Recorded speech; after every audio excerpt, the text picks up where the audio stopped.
Thank you for joining us as we discuss how to prepare for the upcoming 2023-24 FAFSA application.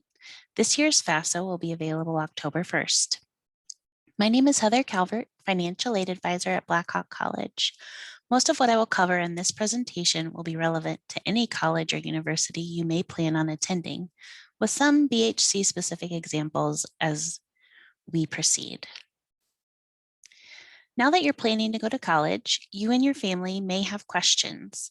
The goal of this presentation is to assist you in finding the answers to these questions and help you identify resources that can help along the way. It may sound obvious, but the cost of college will vary greatly based on a variety of decisions you make. Which college will you attend? Where will you live? How long will you be in school? These decisions can make a big difference in the total cost of your degree or certificate. In addition, you make enrollment decisions each semester that impact your costs. How many classes will you take? Do your classes have fees? Will you buy new or used books? You need to understand your costs so that once you have your financial aid information, you will know how much college will actually cost. The cost of college is often referred to as the cost of attendance, or COA. Many schools provide this information online or in the financial aid information they provide to students. What's important to realize is that the cost of attendance is an estimate. It helps you ballpark the price tag of college. However, for many students, some of their actual expenses will differ from this estimate. Their cost of attendance may be higher or lower. Items to consider when determining your cost of attendance include tuition and fees for your classes, living expenses, books and supplies, and transportation. Some of these costs are direct. They're billed from the school, such as your tuition and fees, while other costs may be indirect, expenses that you incur along the way, but the school does not send you a bill for. It's important to know your actual costs as you budget and plan to pay for college. If you plan on attending BHC, you can calculate your actual costs by using the tuition and fee information on our website at bhc.edu/tuition. Let's start with a definition of tuition. This is the cost associated with the classes you take. When you enroll in a class, you're charged tuition for each credit hour that class offers. The average class is 3 credit hours. Every college and university sets their own tuition rate, and they may have different rates based on your residency or your program of study. At Blackhawk College, for the current school year, students who live in district receive our lowest tuition rate of $164 per credit hour. So a 3 credit hour class means the average class would cost $492. If you're uncertain if you live in district, you can check our district map and then use the tuition rate appropriate for your residence. Some schools also charge fees for each credit hour you enroll in. That's not the case at Blackhawk. Instead, only select courses have fee charges. There's a list of those classes available on our website at bhc.edu/tuition. The good news is, after you register for classes, your actual tuition and fee charges will be calculated for you on My Blackhawk. This confirms your billed expenses for the semester. Keep in mind, you will still have indirect expenses such as textbooks, cost of living, transportation, etc. Make sure to identify and track those in your budget for the semester as well. As you apply for financial aid, be aware of what your application is for. You can apply for the largest, most common federal and state financial aid programs by completing the FAFSA, which we'll discuss today. These are programs administered by the U.S. Department of Education and the Illinois Student Assistance Commission, or ISAC. Smaller, less common programs would require separate applications for qualifying students. Colleges and universities and other higher education institutions also offer financial aid assistance to their students. Keep in mind, they may require additional applications to be considered. The Financial Aid Office on campus is the best place to inquire about institutional financial aid options. Outside or private sources. Many agencies, associations, corporations, and civic, religious, and philanthropic groups award scholarships to college students. To access these private funds, different eligibility requirements, award amounts, application forms, and deadlines will all apply. Be sure to research them early and carefully. Your high school counselor can be a great resource for these funds. It's also important to know that the term financial aid is an umbrella term. It covers many different types of assistance, and some types of financial aid are better than others. There are two basic types of financial aid: gift aid and self-help aid. Gift aid is free money. It never has to be repaid, and it is generally awarded in the form of grants and scholarships. Self-help aid requires a student to take responsibility for their funding. It includes work study opportunities and student loans. Grants are usually awarded on the basis of a student's financial need or their limited ability to meet the cost of college. Scholarships may be awarded on financial need, but they can also be awarded based on merit, such as academic achievement, athletic ability, artistic talent, background, or other attributes you may have. Work study is essentially a part-time job that helps the student pay for educational expenses. It also helps the student gain work experience. All funds awarded must be earned from hours worked on campus. Students are responsible for securing a job, often through a regular application, interview, and hiring process. Student loans are financial aid that must be repaid.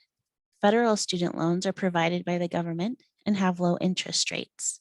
There are also private student loans offered by banks. These usually have higher fees and/or interest rates and may require a cosigner. Generally, student loans are not repaid until 6 months after the student graduates or drops below 6 credit hours of enrollment. You can file the FAFSA on the web at www.fafsa.gov. Remember that the first word in FAFSA is free. You should never need to pay for assistance to apply for financial aid.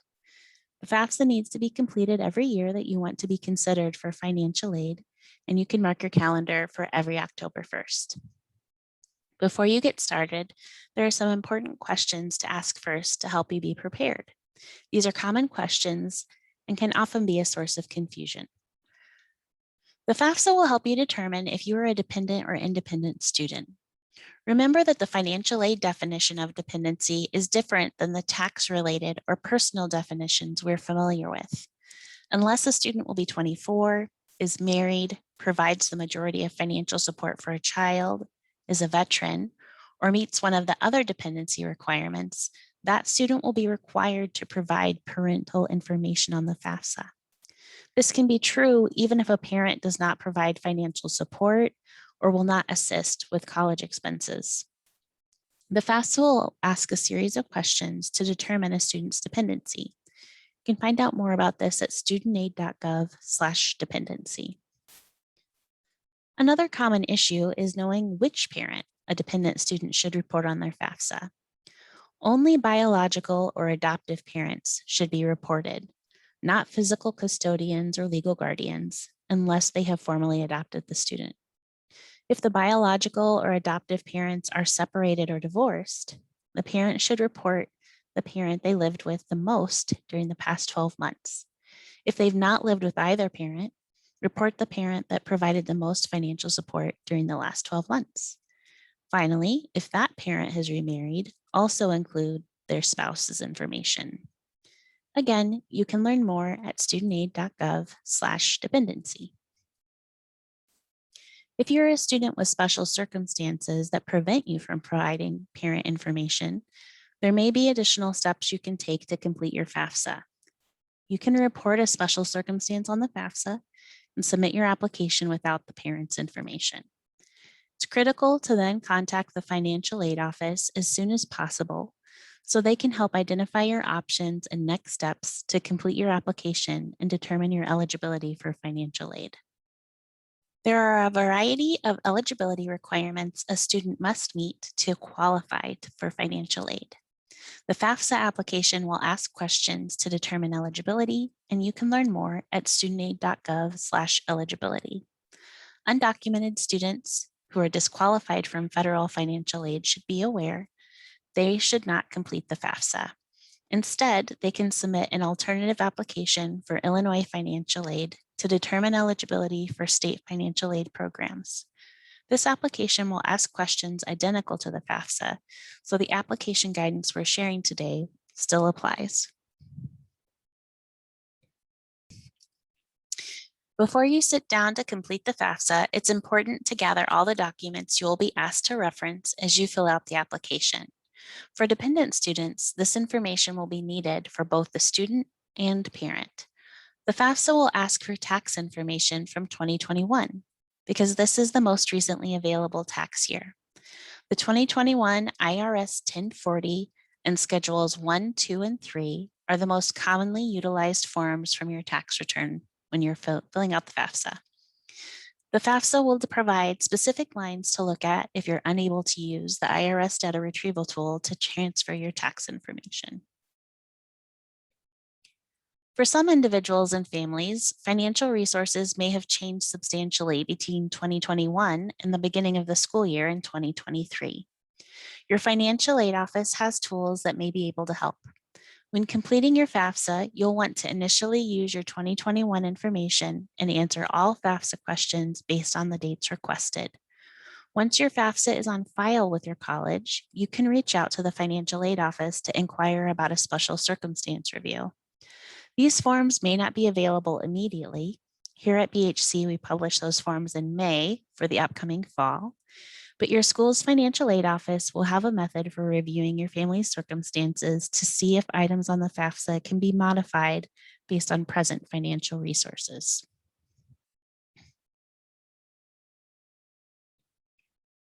Filing your FAFSA electronically will also require the student to obtain a Federal Student Aid ID or an FSA ID. This serves as a student's username and password, but is also considered an electronic signature. Parents of dependent students should also obtain an FSA ID so they can electronically sign the FAFSA before it is submitted. If you're unable to obtain an FSA ID or choose not to, know that you can print a paper signature page at the end of the FAFSA instead. Keep this information in a safe place. You will need it every year that you complete the FAFSA. Parents will use the same FSA ID for all of their college-bound kids applying for aid. On average, the FAFSA will take 45 to 60 minutes to complete, likely less if you're an independent student. If you're a dependent student, both you and your parent should be present when completing the FAFSA. You step through a series of questions about the student, enrollment plans, and if a dependent student, parental questions as well. Some things to keep in mind. Make sure to list any schools you're considering attending. If you decide on another school later, you'll want to log back onto the FAFSA and add them. That way they can receive your application and information. When completing the financial information section, we strongly encourage students and parents to take advantage of the IRS data retrieval tool. The IRS data retrieval tool allows you to electronically import answers to all tax-related questions and reduces the likelihood of needing to submit additional paperwork later. Not everyone is allowed to use the data retrieval tool. For example, a recent marital status change. If eligible, still refer to your paper tax documents as you will need this information for reference when entering basic information needed for a successful database match. When ready to submit, parents without an FSA ID need to print a paper signature page. If you listed BHC on your FAFSA, you can drop off your signature page in our office and we can submit it for you electronically. Otherwise, you will need to mail your signature page, and that could take 3 to 4 weeks for processing. The final step is confirming you successfully submitted the FAFSA. Students will receive an email confirmation at the email address they provided on the application. To determine your financial need, the U.S. Department of Education uses a federal need analysis formula, which is established by Congress. This formula takes all the information provided on the FAFSA and determines your expected family contribution, or EFC. This number is not an actual dollar amount you'll pay for college. Instead, it's an index number used to determine what kind of financial aid you may qualify for and how much. Once a school has initially reviewed your FAFSA, they will send notification regarding its status to the student. Most schools communicate primarily through the student's college email address. If you're looking at 3 colleges, you'll have 3 college email addresses to set up and check semi-regularly for updates. You'll also have 3 student ID numbers, which you will want to have on any communication with the school and available should you call their offices. The school may require additional institutional forms. This is common with private colleges. They may also request additional documentation to verify what you've entered on the FAFSA. Once eligibility is determined by the school, the student will be notified of financial aid awards. Compare these awards to any cost estimate to determine if additional funds are needed to help pay for school. Finally, don't forget that most scholarships, including those at the school, will require separate applications. Start looking for those opportunities this fall as well. You can learn more about this process at BHC by visiting our website at bhc.edu/financial aid. Scroll down our main page for an overview. Each school's financial aid office may have different timeframes for processing aid. It's a good idea to review the financial aid pages they have available. Keep in mind, all notifications are sent to your MyBH email. It's important to check this email regularly, especially during the summer. 2023-24 notifications will begin in April of 2023. If we request any additional information or action from you, be sure to have that completed before July 1st of 2023. When you submit documentation to our office or any other school's office, make sure to include your appropriate school ID number and to allow time for processing. At Blackhawk, we request 10 business days or 2 weeks for a status update to your My Blackhawk email. While you're waiting, remember, BHC's Foundation Scholarship application is separate and it's due by May 15th of 2023. For some students, financial aid may not cover the full semester bill. Know that you, the student, are responsible for making personal payment arrangements for any balance due by the payment deadline each semester. You can find more information about payment arrangement options at bhc.edu/payments. Students who require additional funds to help pay their balance due can consider applying for a federal student loan. You can find information about student loans at BHC at bhc.edu/loans. A few final tips.